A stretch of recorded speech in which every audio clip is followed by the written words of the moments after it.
Alors oui, je suis en retard. I know. C'est-à-dire que j'ai eu un mois... Alors, c'était pas vraiment une panne de lecture parce que techniquement j'ai lu 2 livres, mais j'ai DNF les deux. Du coup, en fait, j'ai fini aucun livre au mois de juin. Et après, il a fallu que je me remette dans un rythme de lecture. Heureusement que j'avais des livres audio parce que vraiment, c'est ce qui m'a sauvée. Parce que j'ai toujours pas fini mon livre papier que j'ai commencé il y a 3 mois. Ça, c'est encore une autre histoire. Mais bref, voilà. Et puis ensuite, pour le mois de juillet, j'ai retardé encore et encore et encore et encore de faire la vidéo. La procrastination, c'est ma passion. Et du coup, here we are. Vaut mieux tard que jamais. Et j'ai quand même des livres que j'ai lus en juillet dont je vais vous parler maintenant. Enfin, d'abord, je veux faire une petite parenthèse quand même sur les livres que j'ai DNF parce que y en a un qui me tient à cœur et que j'ai vraiment envie d'en parler. Je vais pas m'éterniser là-dessus parce que j'ai pas grand chose à dire sur ces livres vu que j'en ai lu un peu moins de la moitié sur chacun. Le premier livre que j'ai DNF, ça s'appelle 56 jours de Catherine Ryan Howard. Je vais vous lire le résumé. Un crime a été commis, mais qui est la victime? Il y a 56 jours, Chiara et Oliver se rencontrent alors qu'ils font la queue à la caisse d'un supermarché de Dublin. Début d'une belle histoire au moment où l'épidémie de Covid-19 frappe les côtes irlandaises. Il y a 55 jours, Oliver propose à Chiara d'emménager chez lui afin qu'ils passent ensemble le confinement. L'occasion pour les deux jeunes gens de mieux se connaître et de renforcer leur idylle naissante. Aujourd'hui, la police retrouve un corps en décomposition dans l'appartement d'Oliver. Le crime parfait vient-il d'être commis? En soi, l'idée d'un thriller pendant le confinement du Covid, j'ai trouvé que c'était une belle idée. Le seul souci, c'est que ce serait méchant de dire que c'est chiant et en même temps, c'est ce que je pense. C'est-à-dire que ça met beaucoup de temps à se mettre en place et puis leur relation amoureuse est très peu intéressante. Voilà. Et puis honnêtement, ça fait 15 jours que vous vous connaissez, vous décidez de passer le confinement ensemble. Enfermés l'un avec l'autre. Parce que vous pouvez pas vivre avec l'idée que vous vous verrez pas pendant plus de 3 mois. Je veux dire, on est au 21e siècle, hein. Il y a les réseaux sociaux, il y a internet, il y a les SMS, il y a les appels, il y a les visios. Vous pouvez vous en sortir. Non mais je veux dire, quand on voit dans la vraie vie que des couples qui sont mariés depuis plusieurs décennies n'ont pas réussi à tenir pendant le confinement parce que vivre 24 heures sur 24 ensemble, ça les a gonflés. Là, vivre avec quelqu'un que tu connais depuis à peine 2 semaines... Ah, ah. Je sais, je suis trop premier degré, mais quand même, ça m'a titillé. Pas une bonne idée. Mais de toute façon, ça, c'est la faute de Chiara. Elle est vraiment en big dépendance affective parce que vraiment, elle n'a pas arrêté de overthinking après leur premier rendez-vous parce que Oliver ne lui a pas envoyé de message après 24 heures. Bon, alors je comprends, je suis exactement le même genre de personne, au-delà des relations amoureuses, mais bon, après, ça vient aussi de l'autre partie. À un moment donné, si la meuf t'intéresse, reste pas 24 heures sans rien lui dire. Voilà. Le truc qui m'a fait abandonner, c'est qu'il y a eu un full chapitre de juste eux qui vont faire leurs courses pendant le confinement. J'ai quitté au moment où elle était en train de chercher son rouleau de PQ. Je vous jure, déjà, le côté romantique entre les deux personnages ne m'intéresse pas. Le côté thriller pourrait m'intéresser à la limite, mais ça n'avance pas du tout sur l'enquête. On sait qu'il y a eu un cadavre dans un appartement. That's it. Voilà, et on a le flashback de eux qui se rencontrent, qui vivent leur idylle ensemble. Mais de ce côté-là, ça n'avance pas. Et puis là, ce chapitre, ils vont tous les deux faire des courses. Et elle fait une léthargie de juste elle qui va acheter du PQ, quoi. Alors on sait ce qui s'est passé avec le PQ au Covid, mais le mettre dans un livre... Déjà, dans la vraie vie, c'est chiant. Le but d'un livre, c'est de ne pas retranscrire ce qui est chiant dans la vraie vie. Donc, j'ai abandonné. Ah ouais, non, non. Ça m'intéresse même pas de savoir ce qui s'est passé. Honnêtement, même là, la curiosité, elle est pas suffisamment grande. D'habitude, même au moins un petit peu de curiosité me donne envie de continuer, mais là, même pas. Je m'en bats les couilles. Il peut s'être passé n'importe quoi, je m'en fous. Alors, deuxième livre que j'ai DNF, et celui-là, j'en suis très triste et déçue parce que j'ai attendu sa sortie pendant un mois. En fait, à la base, je voulais acheter le livre, mais du coup, vu que j'avais pas les thunes, je me suis dit que ça attendrait. Et puis un jour, j'ai vu qu'il était disponible sur Spotify en livre audio. Donc je me suis dit, let's go! C'est La Bouchère de Kang Ji-young. Et le truc, c'est que je voulais découvrir un thriller coréen Donc évidemment, quand j'ai vu que celui-là allait sortir, j'étais heureuse. Et puis le synopsis donne trop envie. En parlant de synopsis, je vais vous oublier, je vais vous le lire. Jusqu'où peut-on aller pour sauver les apparences? À 51 ans, Madame Shin ne s'attendait pas à perdre son travail, chassée de l'étal de boucher où elle exerçait. Alors, quand elle tombe sur la mystérieuse annonce de l'agence de détective Smile, elle y voit aussitôt la chance de payer les factures qui s'empilent et d'envoyer ses 2 enfants à l'université. 30 millions de won. C'est tout ce qu'il faut pour convaincre Madame Shin, respectable veuve et mère de famille, de devenir tueuse à gages. Qui se méfierait d'une femme au foyer discrète et sans histoire? Très vite, elle s'aperçoit que ce nouvel emploi n'est pas si différent du précédent. Lever sa lame, puis l'abattre sur ses victimes.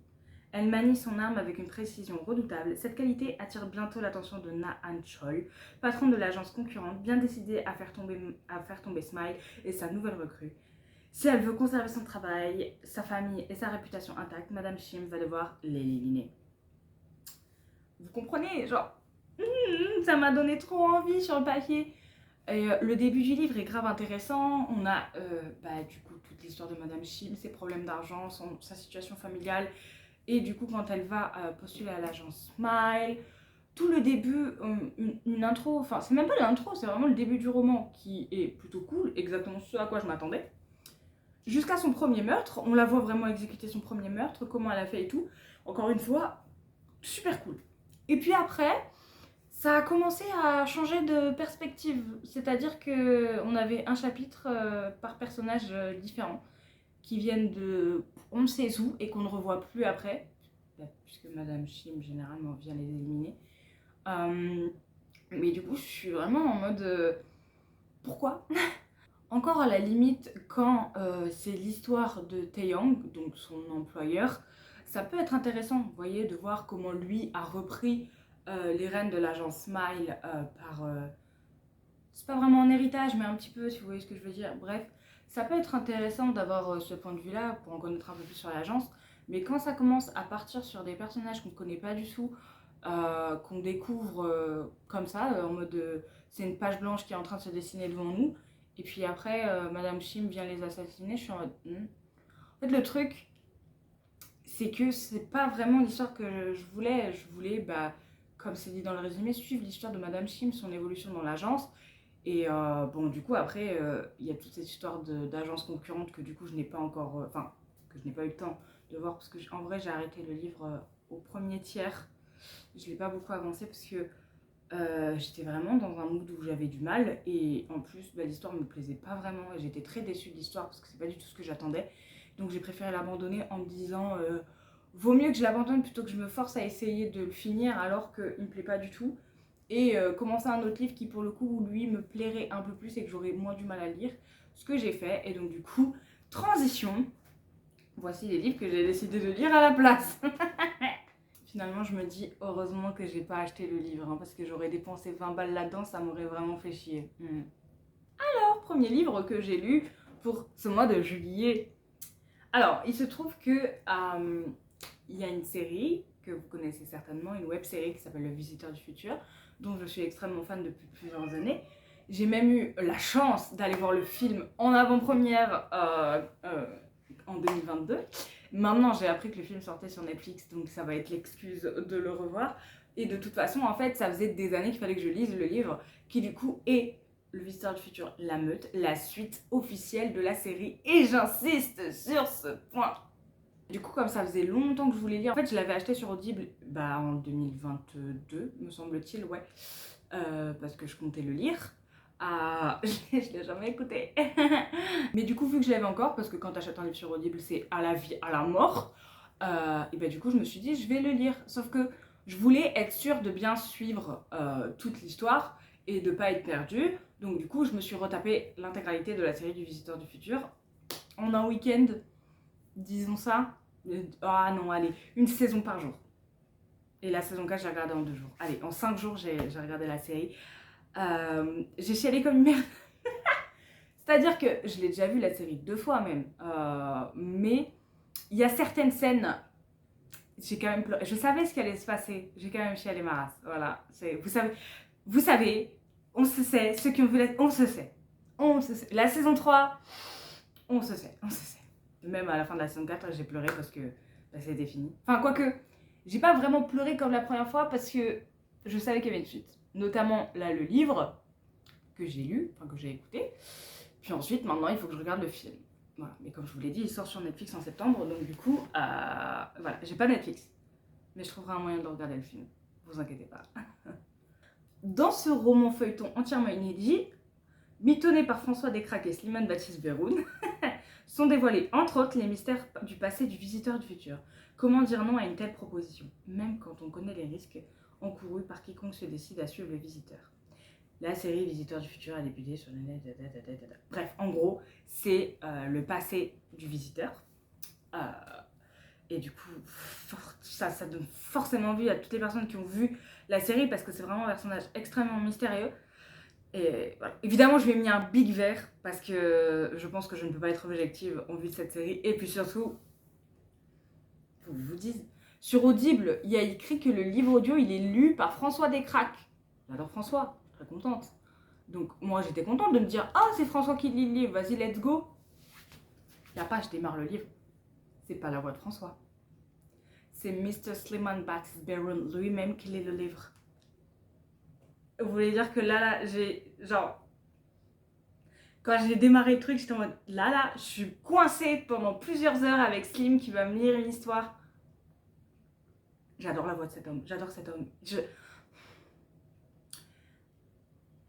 Je pense que j'ai déjà fait assez les éloges de Slimane Baptiste-Berroun à l'époque où j'avais lu Les Yeux et dont j'avais parlé dans une de mes vieilles vidéos. Mais j'aime cet homme, voilà.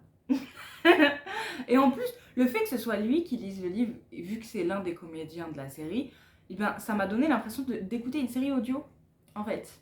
D'ailleurs, moi je dis, vous avez testé beaucoup de médias, vous avez testé la série, vous avez testé le film, le livre, la BD, les mangas. À quand la série audio, en fait? Vous appelez les comédiens, vous leur dites hey, enfin moi je donne une idée comme ça, c'est comme vous voulez. Faut que je me fasse une raison sur le fait que c'est terminé pour toujours. Mais c'est pour ça que je voulais pas regarder le film parce que une fois que j'aurais fini le film, j'aurais tout fini. Je l'ai déjà vu le film, hein. Je l'ai vu en avant-première, je vous répète. Mais là, le fait que j'ai tout repris depuis le début, ça fait que du coup j'ai bouclé la boucle et si je regarde le film, ça sera définitivement terminé. Jusqu'à la prochaine fois où je déciderai de regarder la série depuis le début parce que cette série, c'est vraiment la série quand il me faut, j'en ai besoin pour mon cœur. Un truc qui est génial du coup avec ce livre, c'est vraiment l'humour. C'est exactement le même ton que celui de la série. J'avais vraiment, je vous jure, j'avais l'impression de regarder la série en fait, tellement c'était clair dans ma tête. Surtout qu'en plus, vu que là les personnages, eh ben, ils ont déjà une tête attitrée parce qu'ils ont déjà des acteurs attitrés, bah, c'est facile de les imaginer. Bon, mis à part les nouveaux personnages que du coup j'avais un peu du mal à imaginer, parce que du coup, vu qu'ils sont nouveaux, bah, ils n'existent pas dans la série, donc ils n'ont pas vraiment de faciès connue de ma personne, et que c'est difficile en fait d'imaginer un nouveau personnage dans un univers où tu as déjà la tête de tous les autres. Vous voyez ce que je veux dire? Je sais pas si c'est clair, mais bref, c'est le seul inconvénient, mais ça c'est mon problème à moi. Mais ouais, genre vraiment, l'humour, le ton, c'est exactement le même que sur la série. Genre, l'humour dans ce livre, je vous jure, je me suis tapé des vrais fous rires. Surtout, encore une fois, c'est Slim qui les lit, donc forcément, c'est hilarant. Et puis, c'était sûr que de toute façon, ça allait rester sur le même ton, parce que c'est écrit par l'un des comédiens de la série, l'un des comédiens principaux de la série, aidé en co-écriture et en co-machin, bref, en duo par le réalisateur de la série, celui qui a tout démarré et celui dont toutes les idées sont sorties de sa caboche. Donc voilà, l'un des meilleurs réalisateurs du 21e siècle, qui plus est, voilà, c'est... Parce qu'on parle beaucoup d'Alexandre Astier, on en fait toutes les éloges, mais pardon, mais moi je suis team François Descraques, il n'y a pas de... Voilà. En plus, dans ce livre, il y a beaucoup de moments où il brise le quatrième mur et ça me fait rire. Mais j'aime tellement... Voilà, c'est tellement ma came. En fait, le collectif de French Nerd, donc François Descraques, Raphaël Descraques, Florent Dorin, Slimane Baptiste-Berroun et Mathieu Poggi, ce collectif, c'est mon collectif préféré all time. Genre, je les adore. Et en plus, bah, du coup, récemment, avant de reprendre Le Visiteur du Futur, j'ai repris toutes les vidéos French Nerd. Voilà, sur leur chaîne YouTube, j'ai tout regardé. J'ai regardé la trilogie des Balls, j'ai regardé toutes les petits sketchs, tous les mini courts-métrages, tout. J'ai tout bouffé le French Nerd. Voilà. Ça m'a juste rendu triste de me dire qu'aujourd'hui ce collectif n'est plus. Mais bref, c'est bien un petit peu des fois de retourner dans la nostalgie, ça fait du bien. Voilà, et ça m'a fait un peu du bien et j'étais sûre de repartir sur de bonnes bases, ce qui m'a permis de remonter dans le train de la lecture. En revanche, je vais casser des gueules.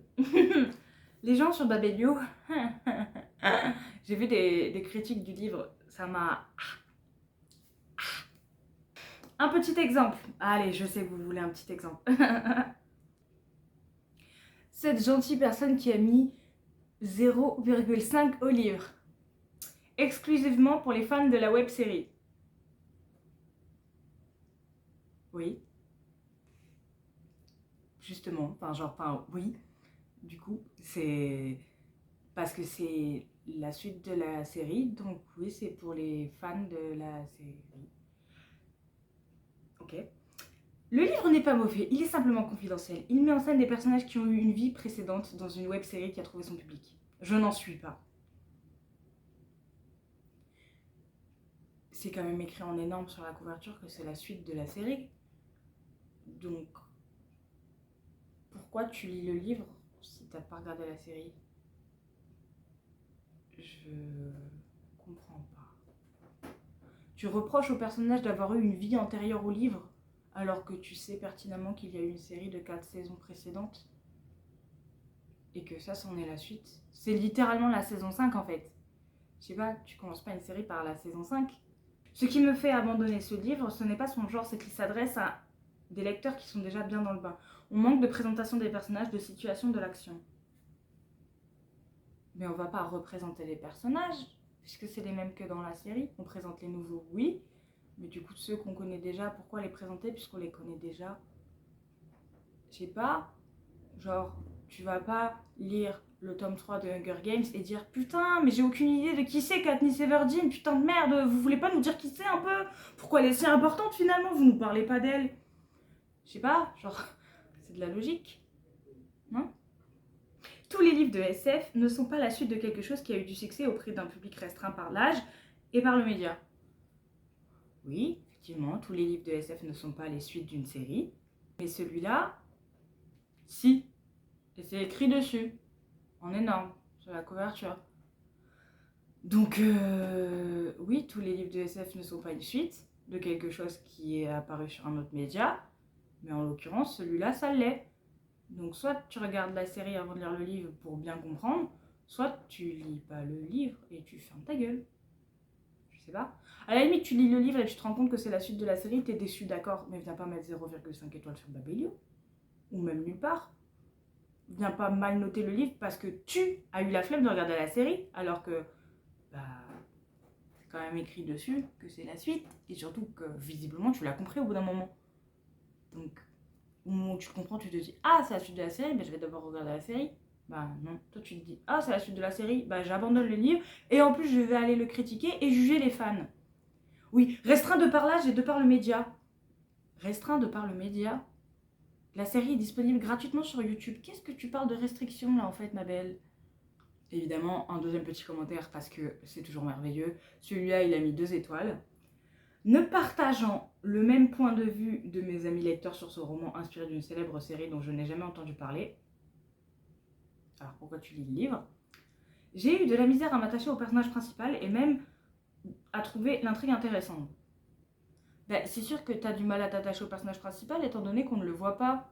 Puisqu'on est dans son flashback, donc on le voit lui enfant. Mais du coup, ça ne sert à rien si tu ne connais pas la suite. En fait, pour mieux apprécier le passé du personnage, il faut avoir son présent. Tu vois ce que je veux dire? Genre, faut connaître sa personnalité de lui maintenant pour pouvoir mieux déceler sa personnalité de lui enfant. En fait. Ce qui est intéressant dans ce livre, c'est qu'on puisse enfin savoir le passé de ce personnage qui est si mystérieux. Mais du coup, si tu commences par le livre, bah le personnage, il est pas mystérieux pour toi parce que tu sais déjà tout de lui. Du coup, c'est con. Après une centaine de pages, j'ai rendu mon tablier. Trop d'incohérences dans l'histoire. Si on trouvait les gags, je ne les ai pas vus tellement j'essaie de comprendre cette histoire abracadabrante. Bah, trop d'incohérence dans l'histoire. Non, c'est pas incohérent, c'est juste... Bah, c'est de la science-fiction, donc c'est vrai qu'il y a beaucoup d'incohérences. Et puis, bah, si t'aimes pas l'humour, bah, genre... En fait, j'ai plus envie. Ça fait 2 mois que j'essaie de plus penser à ces connards.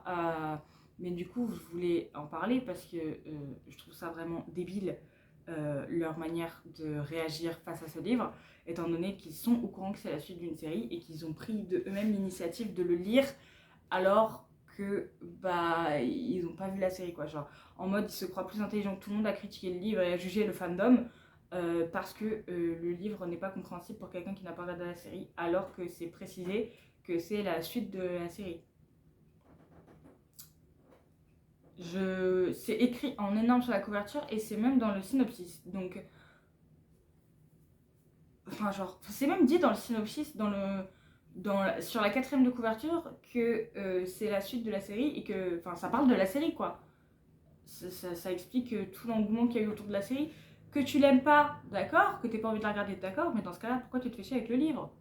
Je sais pas, c'est comme si t'allais voir le film au cinéma et que tu disais putain, ils nous ont pas représenté les personnages. Bah oui, bah non, ça sert à rien, c'est la même chose. Je veux dire, tu vas pas voir le film si t'as pas vu la série. Ou alors, en vrai, si tu pourrais comprendre le film sans avoir vu la série, t'as juste pas les références. Mais genre. En fait, je préfère même plus en parler. Passons à autre chose parce que ça va m'énerver et j'ai pas envie d'être en colère. Parce que restons sur une touche positive et revenons de bonne humeur. Deuxième livre audio que j'ai écouté ce mois-ci, La mère de famille de Valérie Cogg, lu par, attendez, lu par Fanny Fourquez. Fourquez, I don't know. Bref, je vais vous lire le résumé. En apparence, Sarah a une vie parfaite. Elle adore son travail de médecin et vit dans un bel appartement avec un mari idéal. Nick est beau, dévoué et gentil. Pourtant, Sarah n'est pas heureuse. Elle a peur que leur récent mariage soit une très grosse erreur. Alors quand Nick lui propose de faire un bébé, Sarah se dit que c'est la chance de donner un second souffle à leur couple. Mais lorsque l'enfant arrive, le déclic ne vient pas et elle a du mal à assumer son rôle de mère. Pire, elle ne ressent aucun amour pour sa fille. Son ressentiment envers Nick grandit et Sarah se sent prise au piège d'une vie qu'elle n'aime pas. Et puis un jour, le bébé disparaît. Tous les regards se braquent alors sur Sarah. Mais elle n'aurait jamais pu faire du mal à sa précieuse fille, n'est-ce pas? Du coup, en fait, je lui mettrai jaune parce que il a pas eu le big truc que j'ai vraiment kiffé pour lui mettre vert. Même si j'avoue que le plot twist m'a pas mal surprise, j'en suis pas restée sur le cul pour autant. Parce que je le sentais un peu mal. Pas que j'ai deviné la chose, mais plus... Je sais pas comment dire, en fait. C'était une intuition que j'avais de par mes précédentes lectures. En fait, il y a un truc que je peux pas dire parce que ça spoilerait, mais disons qu'il y a quelque chose qui revient beaucoup dans certains livres que je lis et que maintenant j'ai une certaine méfiance envers un style particulier de personnage et à chaque fois j'ai toujours raison de me méfier de ce genre de personnage. Nick, c'est vraiment le mec parfait. Il est aimant, attentionné, à l'écoute, il soutient sa femme dans les moments difficiles et Sarah, elle l'aime pas, elle le déteste même. Elle ne supporte pas être avec lui. Je suis vraiment en mode, ben, genre, sa meilleure amie, c'est la première à lui dire de le quitter, et je suis en mode, bah oui, enfin, genre, après, c'est sûr, c'est plus facile à dire qu'à faire, mais c'est pas comme si t'étais en dépendance affective. Au contraire, tu l'aimes pas. Ok, tu vas pas lui briser le cœur, mais genre, je sais pas, enfin, la pire chose à faire, ce serait de faire un gosse avec quelqu'un que t'aimes pas, parce que du coup, tu te retrouves encore plus bloqué avec lui. Ce qui est complètement con. Par contre, je dois dire, autant d'accord, je peux comprendre que tu ne sois pas amoureuse, qu'il n'y ait pas de sentiments amoureux et qu'au bout d'un moment, il finit par t'exaspérer parce que tu veux être seule. En revanche, qu'est-ce qu'elle est ingrate. Mais qu'est-ce qu'elle est ingrate, cette Sarah.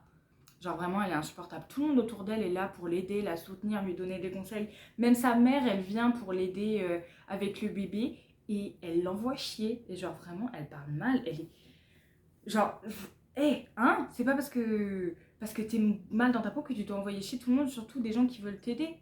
Elle a vraiment qu'une seule chose en tête, c'est de reprendre son travail. Elle ne veut que ça. Et je suis en mode, c'est bien, hein, surtout quand t'es médecin, c'est important d'aimer son taf et tout.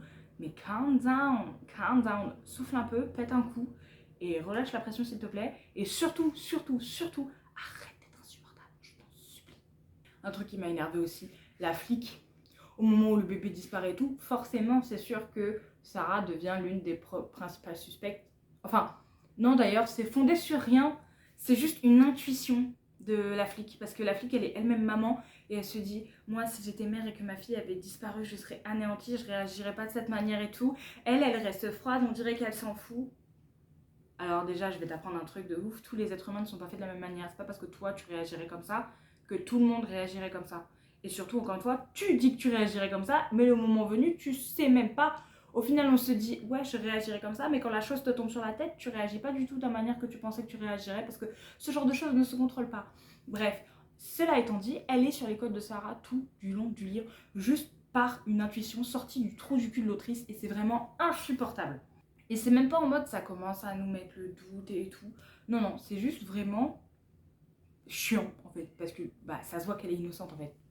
Il y a un peu le même procédé dans Preuve d'amour de Lisa Garner, parce que quand la petite fille de Flora, non c'est pas Flora, si de Flora disparaît, non c'est pas Flora, le personnage féminin, il y a sa fille qui a disparu, et bah Didi Warren elle reste sur les côtes de la daronne, mais parce qu'elle est accusée du meurtre de son mari. Donc c'est normal. Et puis genre, elle a des preuves à l'appui, tandis que là, il n'y a aucune preuve, c'est juste une intuition. Et c'est juste énervant, en fait. D'un claquement de doigts, elle la croit. Et elle est en mode, au début, je pensais que c'était elle la tueuse, mais finalement, vu que t'es gentille avec moi, tu m'as convaincue. Viens, on devient bestie. Ouais. Non, non, non. Trop pour moi, trop pour moi. Tous les personnages sont chiants et sans profondeur. C'est ce qui fait, en fait, que j'ai mis jeune, parce qu'il n'y a personne qui est attachant. Genre, ils sont tous énervants, tous irritants. Il n'y a que Nick, il est là, il est parfait. Voilà. C'est le seul homme du livre. Et c'est le seul à qui j'ai rien à reprocher, en apparence. Et voilà. Mais toutes les autres, elles sont casse-couilles, vraiment. Dernier livre que j'ai écouté en ce mois de juillet. Comme je vous l'ai dit tout à l'heure, je voulais vraiment lire du thriller coréen, parce que j'en avais très envie. Et du coup, Spotify m'a proposé un livre de Sarah Ah Jung. Non, pas de Sarah. De C.A. Jung. Pardon, je suis encore sur la mère de famille. La belle fille. Et du coup, genre vraiment, je lui ai mis vers le résumé. Et d'ailleurs, il est lu par... Tac, tac, tac, tac, tac, tac, tac. Zina Kakulia et Noémie Bianco. Il y en avait une deuxième. Putain, j'avais oublié qu'il y avait une deuxième voix. Si, il y a une deuxième voix. Oui, oui, c'est bon, je me rappelle qu'il y a une deuxième voix. My bad. Bref, résumé. Deux jeunes femmes en fuite se rencontrent dans un train. Lorsque l'une d'elles disparaît, abandonnant son bébé, l'autre prend sa place. Pour le meilleur et pour le pire, Jae-young monte à bord d'un train pour Séoul, bien déterminée à fuir son passé dans l'anonymat d'une grande ville. Elle y rencontre une jeune mère qui lui confie son histoire. Son mari l'a quittée pour une autre et elle espère trouver refuge auprès de ses beaux-parents qu'elle n'a encore jamais vus. Lorsque Jae-young revient dans le compartiment après quelques minutes d'absence, la femme a disparu, laissant derrière elle son bébé en pleurs et un message la suppliant d'aller le confier à sa belle famille. Là-bas, loin de Séoul, Jae-young découvre le luxe inquiétant d'avoir un... Oh putain. Jae-young découvre le luxe inquiétant d'un manoir isolé. Ce coup du sort providentiel lui offrira-t-il une seconde chance? Rien n'est moins sûr. Du coup, comme j'ai dit, je lui ai mis vert parce que vraiment, je suis rentrée dans le livre, mais vraiment, un plongeon. Un plongeon. Vraiment à fond, à fond, à fond. Jusqu'à la deuxième partie. Que s'est-il passé? J'ai commencé un petit peu à perdre le rythme, mais parce qu'en fait, je me suis rendu compte, et là le problème vient de moi, j'ai pris le truc à l'envers, en fait. Sans vraiment spoil. En fait, le truc, c'est que Jae-young a changé de personnalité, et ça m'a énervée, premier degré. Elle devenait insupportable, et ça me saoulait. Et à la fin, on découvre pourquoi, et j'étais en mode, putain, c'est juste moi, j'ai pris le truc à l'envers. Ce qu'il fallait voir, c'est pas elle qui devenait insupportable, mais pourquoi elle était devenue insupportable. Et c'est quelque chose qui m'a échappé. Et donc, ça m'a un peu fait perdre le fil et un peu détaché de l'histoire. Ça aurait pu être vraiment un énorme coup de cœur. Malheureusement, à cause de cette partie-là, ce n'est pas le cas. Mais encore une fois, c'est de ma faute parce que j'ai trop pris le truc à... En fait, j'ai tendance à prendre les livres trop premier degré. Et donc, du coup, quand elle est devenue chiante, elle m'a vraiment énervée, moi. Alors que c'était pas le but, en fait. C'est... Sans vraiment spoil, le but c'était pas de faire d'elle une petite princesse capricieuse, c'était de faire ouvrir les yeux sur quelque chose d'autre, c'est quelque chose d'autre que j'ai complètement passé à la trappe. En fait, je m'en doutais dès le début du livre, surtout qu'en plus, les commentaires Babelio. Il faudrait que j'arrête de lire les commentaires Babelio avant d'avoir fini le livre parce qu'il y a une meuf qui a ni plus ni moins que spoilé le livre dans son commentaire. Voilà. Et quand je lui ai laissé un commentaire pour lui dire qu'il fallait pas spoiler les livres, eh ben, elle a supprimé mon commentaire et elle a caché un spoil. Sauf qu'en fait, elle a caché un autre spoil que je n'avais pas vu. J'ai attendu la fin du livre pour le lire, évidemment, toute la critique en entier, et du coup, le spoil qu'elle a caché, je ne l'avais pas vu. Mais c'est quelque chose qui arrive vraiment après le premier tiers du livre. Et l'autre truc qui était un spoil que je me suis fait spoil, elle ne l'a pas caché. Du coup, bref, pas très agréable voilà, de lire un livre quand on te le spoil. Je suis pas quelqu'un en mode vraiment no spoiler, no spoiler.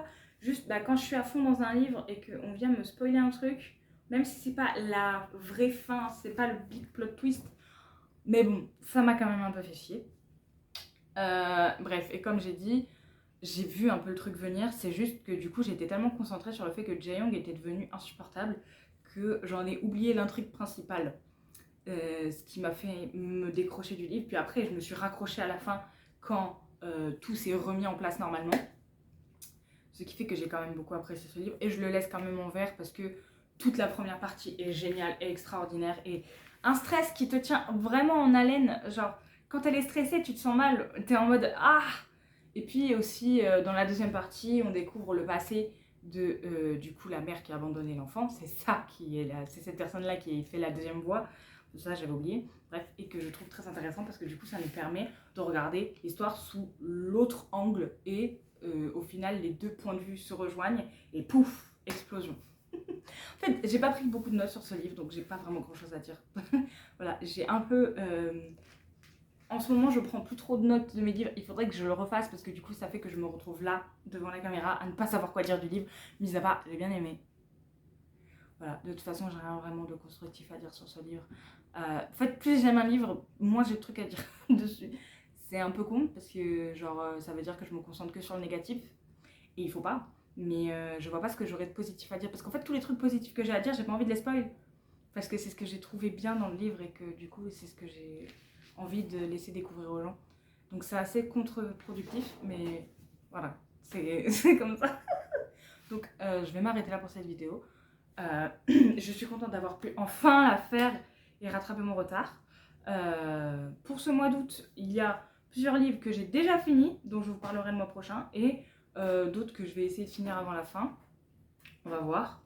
En livre que j'ai déjà fini, La famille d'en face de Nicole Tropp, Cadavre en famille de je la refais. Geneva Rose. Voilà. Et j'ai relu La vie secrète des écrivains de Guillaume Musso. Enfin, j'ai réécouté. Et ensuite, en livre papier, je suis toujours sur mon Lisa Gardner. Jusqu'à ce que la mort nous sépare. Non, vous sépare. Nous sépare. Jusqu'à ce que la mort nous sépare. J'en suis enfin à la moitié après 3 mois. Youhou. Voilà, j'avance doucement. C'est pas que j'aime pas le livre, c'est juste que j'ai du mal à me mettre dedans en lecture voilà, visuelle. C'est pour ça que les livres audio, ça me sauve la vie. Et j'ai commencé un autre livre sur Kindle qui s'appelle La porte à côté. D'à côté, la porte d'à côté. Bref, de Alex Sol. Je suis déjà à fond dedans. Mais bref, tout ça, ça sera pour la prochaine vidéo. Si j'arrive à les finir d'ici là, sinon ce sera les 3 premiers que je vous ai dit, ce qui est déjà pas mal. Sur ce, du coup, dans un peu moins d'un mois, j'essaierai de faire la vidéo à la bonne date pour pas prendre de retard parce que quitte à avoir rattraper mon retard, je vais pas me laisser engrainer dans une roue infernale où je vais pas réussir à reprendre le rythme.